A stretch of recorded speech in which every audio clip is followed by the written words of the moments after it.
Hello, Kelly here. Just a quick update on my Discus tank, and then I'll also show you my Synspilum tank.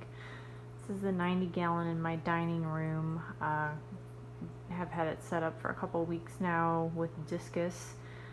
So what we have here are assorted driftwood, java fern, cryptocoryne, and frogbit as plants. I have the Carry tetras as the dithers, a few SAEs. There is a blue botilla loach and a super red bristlenose Pleco in here.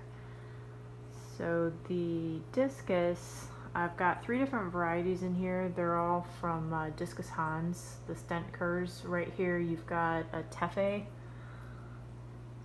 These were bought at 3-inch size. Then you've got the Flachen or turquoise. There's another Tefe. And then, let's see if I can find one of them. They tend to be a little bit more shy. They're kind of coming around from the back there, are the Alenquers. And they'll get a little bit of the blue on their fins as well. Yeah, there's another Alenquer.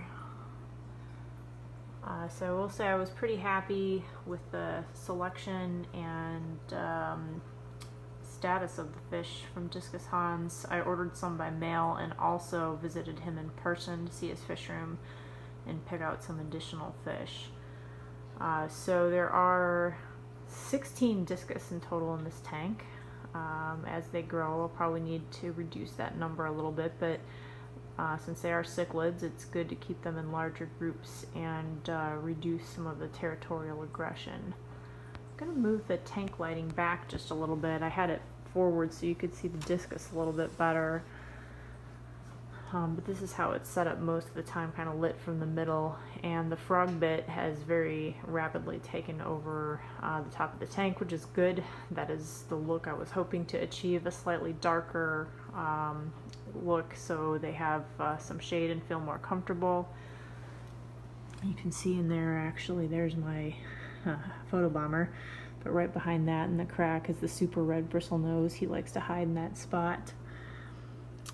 Filtration on this tank, I have 2 sponge filters running, and then I actually found a vintage Fluval spray bar. Roy had one in the back room at Fish Factory, so I've got a Fluval 406 canister that I hooked up a spray bar in the output instead of the stock outlet that comes with the Fluvals. So I doubt we're going to be able to see the loach. He makes appearances only when feeding occurs, and then he otherwise comes out at night. But he does a pretty good job of keeping the bottom of the tank clean. So will be interesting to see how this looks as the crypts start to grow in a little bit more. I think they're past their melting phase, and I'm fertilizing this tank with Thrive about every other day or every 3rd day, and seems like the plants are doing okay so far.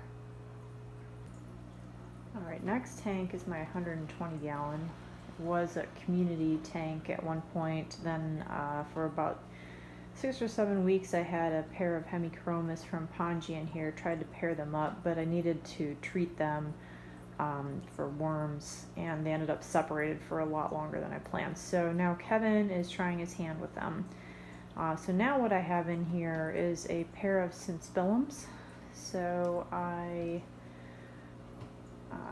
rehomed, or I had a fish rehomed to me, this female Synspilum. She's about 9 inches long. I put her in a 55-gallon tank initially with 2 other Synspilums that I had, smaller ones, and she bonded immediately with the male.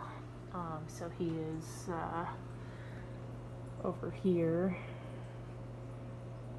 I'm going to turn up the light in a second, but these guys are a little bit shy, so I wanted to at least try to see them. So those 2 bonded, and so I moved them into the bigger tank together.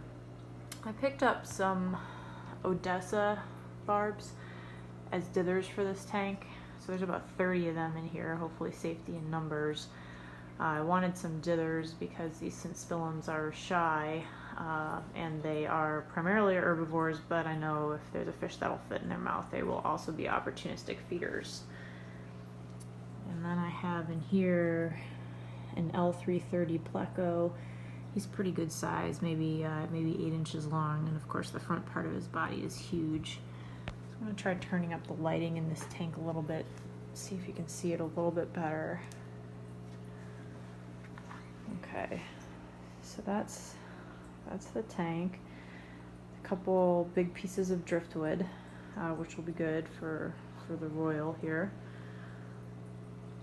And then some rocks, which I won't leave all these in here long term. They're weighing down the new driftwood. Some fake plants, and then one real Anubias. The Synspilums were kind of tearing up the Anubias and then deciding they didn't like how it tasted and letting it float to the top. But so yeah, there she is, the big girl, and not quite sure where her friend is at the moment. They're typically not too far from each other, but I didn't figure they'd like having the bright lights turned on. So who knows, maybe we'll get a spawn out of that pair, but I really like how this tank looks now. That centerpiece piece of driftwood is really cool. Once I can take that big rock off the top of it, it'll look really nice. And you know, interested to see how this guy settles in as well. He's a pretty neat looking fish. So that is my update for tonight. Just 2 tanks, but 2 recently rescaped tanks. Oh, there they are. Maybe making an appearance where you can see their gorgeous colors. They're both really amazing looking fish. So more to come as they settle in a little bit more, and we'll keep you updated on the Discus tank as well.